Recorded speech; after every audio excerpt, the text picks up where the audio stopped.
Hello and welcome to the Everything's Black and White podcast with me, Aaron Stokes. And it's time for the View from the Opposition podcast. I'm delighted to be joined this morning by Alex Dicken as we look ahead to Newcastle United, stripped down to Birmingham in the fourth round of the FA Cup. Alex here, working for Birmingham Live, he knows the ins and outs of the Midlands club.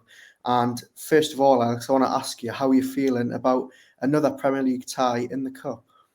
Yeah, it'd be really good to be fair. Blues have obviously had an extraordinary season in terms of wins, which I'm sure we'll come on to a little bit later. But they've only played, one kind of higher level opposition so far, and that was Fulham at the start of the season when, they didn't have as many of their new signings in through the door, and they ended up losing 2-0, played quite well. But now it's all fully bedded in.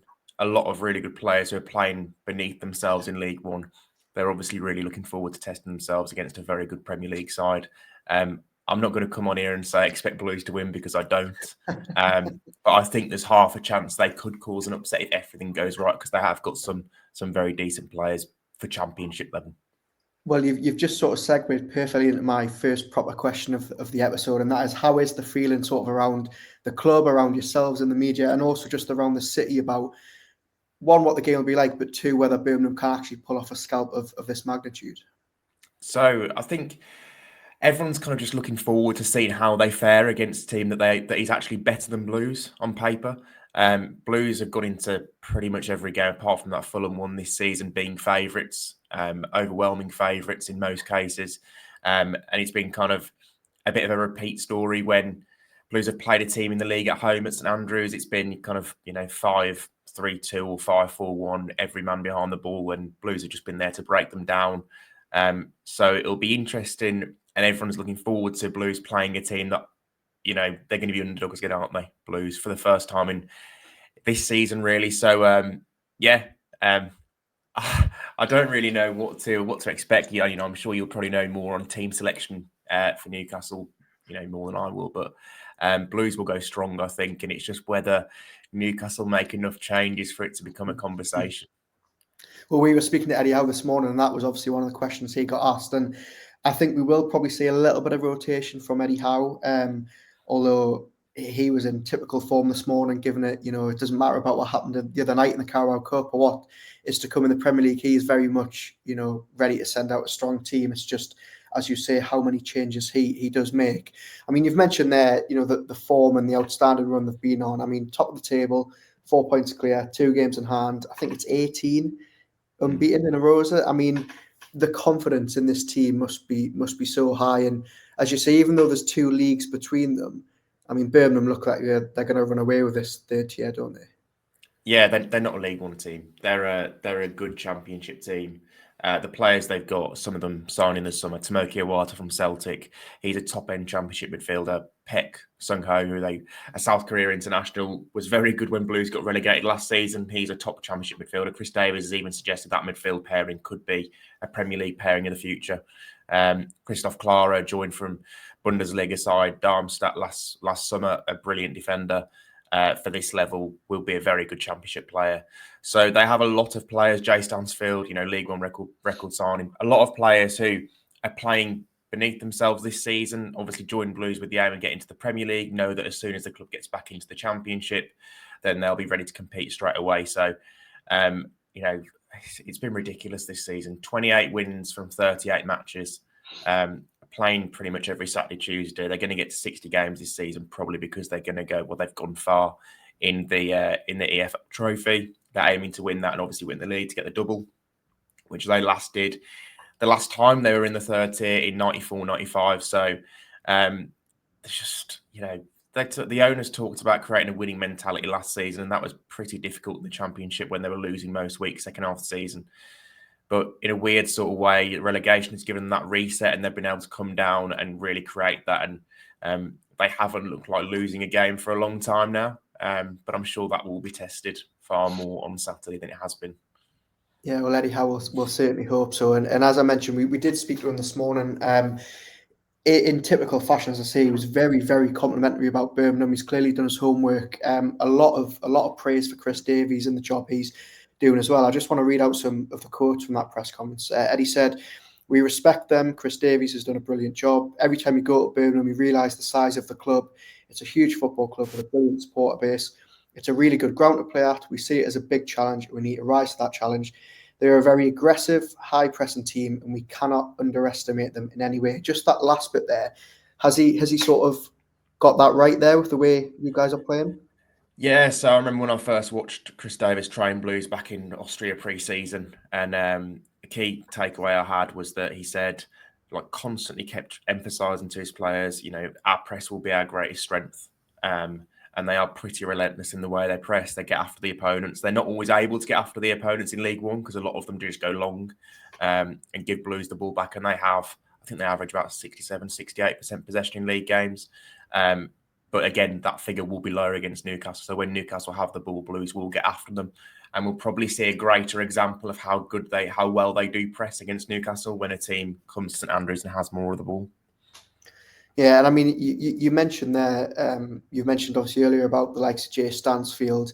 For those Newcastle United fans maybe listening who don't realise about that, I mean, Jay Stansfield cost 15 million, was it, in the summer? Yeah, roughly around that, although they do debate that figure. Yeah, somewhere between 12 and 15, we'll say. Anyway, a huge figure for a League One team. But, I mean, he's got 14 goals in 21 games. He's probably in with a shout of getting the League One top scorer record now that Louis Barry's left the league.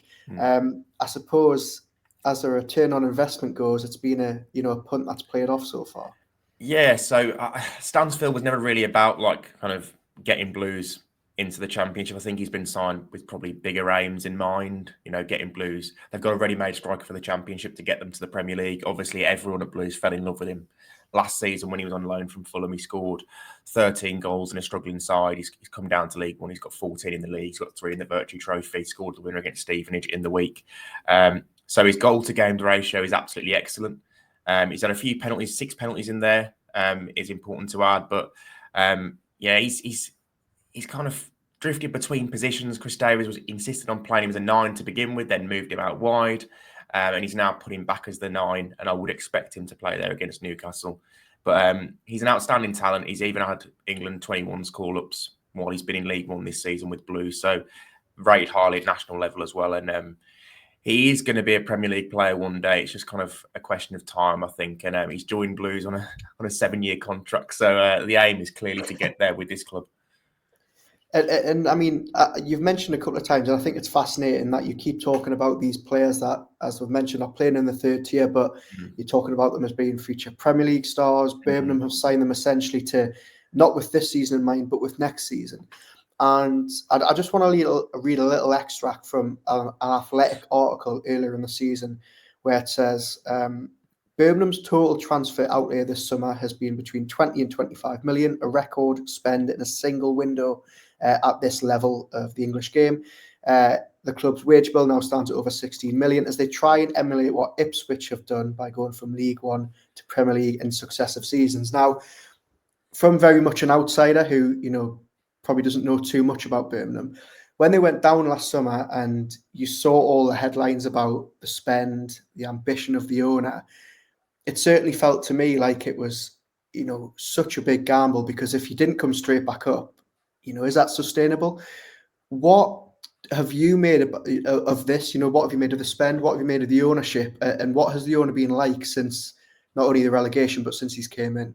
Yeah, so the owners will point to they're able to spend all this money because the revenue of the club is now so high. I was sat down with the chief executive on Thursday, and he was basically telling me that the revenue of Blues is now comparable with like the top 5 or 6 Championship clubs. So when they get there next season, they'll be able to compete straight away financially. Obviously, able to compete for the best players in that league with those teams.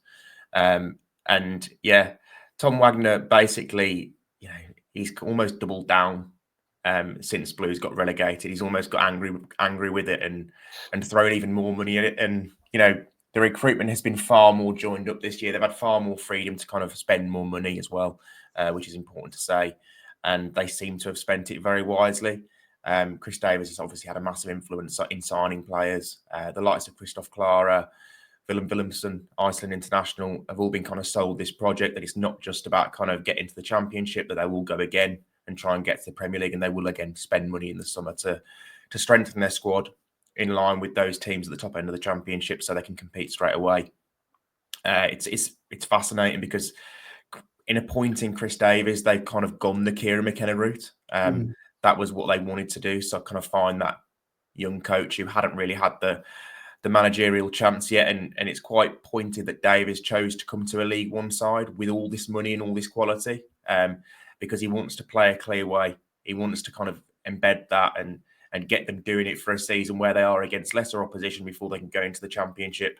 You know, he could have gone to Swansea, 18 months ago, but he didn't take that job in the Championship and has kind of been selective about where he started his managerial career. And it looks a really good bet so far because Blues are playing decent football in his structure. Every player understands their role and responsibilities, and by the time they get to the Championship, they should be even more comfortable, like it such were, and be ready to go again. And obviously, you've mentioned on the ownership there and them doubling down, and they're in this sort of popular, should I say, sort of club now where American owners are coming over and taking big interest in lower league teams. We've seen it obviously with Wrexham and yourselves. For those again who maybe don't know about the club, what's the influence been of the ownership, but also of likes of Tom Brady coming in? How much of a say does he has? Is he sort of just maybe the face of it, or is he making key decisions at the club? No, so Tom Wagner's definitely the face of it to people around here, like who follow the club religiously. Tom Wagner's the guy who makes all the main decisions. He's the brains behind it all. He's the guy who's driving the sports quarter where they're going to have a 60,000 plus seater stadium. Training academy facilities, restaurants, entertainment, office space, all under one roof in a 60-acre site in East Birmingham. Tom Brady's influence, I believe, is largely on the kind of recovery and nutrition side of things. I know the guy he had his body coach for however long of his career, Alex Guerrero, is also quite influential at Blues and involved. A few of the kind of coaches from their TBRX brand have based themselves at Blues in the last 12 months and worked with the players and stuff. So that's the side I think he's influencing more, showing the Blues players what it's like to be an elite athlete, I guess. That's probably the biggest beneficial thing that he's given Blues. Yeah, absolutely. Well, I'll tell you what, in terms of nutrition and longevity, you probably couldn't have got a better sportsman to take advice from on that subject. We've spoken there about a few of Birmingham's players, Stansfield especially. You've mentioned obviously some of the international talents they've got. Is Stansfield the main man that Newcastle need to look for, or who are the danger men they need to be wary of? Depends if some of them play, to be honest, because Sung Ho Peck and Willemsen have been struggling with injuries recently, so we'll have to see whether they're back. But yeah, Tomoki Iwata's an excellent player in midfield. It's a real chance for him to kind of showcase his abilities because he has really stepped down by coming to League One. I think he scored 6 goals from midfield, more of a defensive midfielder as well. Very good on the ball, really combative, reads the game so well. He's just a top player and has looked to cut above in League One this season. Obviously, Stansfield, his kind of reputation precedes him at this point. Obviously, the price tag precedes him. Keshi Anderson, I think, is probably one to watch, who Newcastle fans won't have heard of much. He's kind of largely had his career bottom-end Championship and top League One clubs, and did quite well when he played last season. To be honest, he wasn't used enough for most people's liking. He made 12 starts in the Championship, and the record is that Blues won 5, drew 5, and lost 2 of those games. So the kind of argument is maybe he should have played more and they would have actually got better results, because he's a winger who maybe is not as flashy as some of the wingers Blues have and have had over the last 12 months, but his game understanding and his intelligence is absolutely exceptional, and the way he fits into different systems. So he's having a real kind of breakout season and has looked really good. He's just come back from injury and has looked really sharp. So he's one to watch. And I'd probably say Christoph Klara as well. He's a big Austrian centre-back who looks like a centre-back. He's got the broken nose for it as well. Really good player. Throws his head in everywhere. Plays out really well from the back. And he's a guy who played in the Bundesliga for Darmstadt last season, in the team that finished bottom of the Bundesliga and had the worst defensive record. So he had a lot of kind of defending to do. And he's someone who wants to get to the Premier League with Blues, so he'll want to test himself against the best strikers in the world, and there aren't many better than Alexander Isak at the moment if he does play. Yeah, absolutely. Yeah, it's unclear whether he will play. I wouldn't be surprised if maybe Isak gets the afternoon off, or certainly doesn't start. But I'm sure Callum Wilson will try and give him problems if he plays as well. Alex, you said at the very top of the episode, you're obviously used to Birmingham playing on the front foot, trying to break teams down who are sitting low. That probably won't be the case, as you alluded to, with Newcastle tomorrow. How do you think Birmingham will set up? Do you think they'll try go toe to toe with Eddie Howe's side, or do you think they'll be the ones on the sort of back foot this time, trying to keep it tight at the back? Oh no, I think they'll go toe for toe. I don't think Blues can sit back and counter attack. They're not that sort of team. They haven't got great legs in their team, really. They haven't got great pace. Anderson's quite quick. Ethan Laird at right back has played. The way Blues set up is kind of in possession. It'll become a 3-4-3 maybe. Sometimes it even looks like a 3-3-4. So the right back is given a lot of freedom to kind of go and join the attack, and they have three centre backs.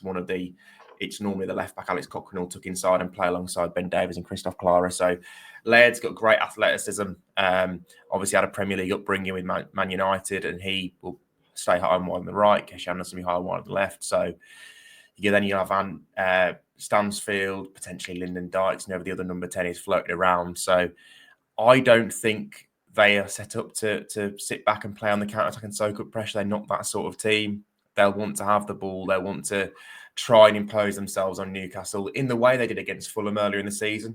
And it's just a question of whether Newcastle let them, whether Newcastle can kind of wrestle control. Newcastle have probably got enough quality in their wide and forward areas to play on the counter-attack themselves, haven't they, and be clinical. So I don't expect Blues to change too much. Yeah, well, it promises to be a fascinating game. Alex, I can't let you leave without asking for a prediction from yourself. But before I do get it, Eddie Howe in his press conference this morning was reminded of a time about 11 years ago where he went to Birmingham with Bournemouth and beat them 8-0 at St Andrews. Now, I'm not going to go as far as say that's my prediction, but what are the chances of that happening tomorrow? That will not happen. I will say categorically that will not happen. Blues defend too well. I don't want to come on and say Blues will win because it's always hard against a very good Premier League side. But I think maybe they could sneak extra time. I think it potentially could go to extra time. I think it'll be a really close game. Blues aren't involved in games that are high scoring. Most of their games do tend to be by the odd one or two goals. So I think it'll be a close game and maybe extra time.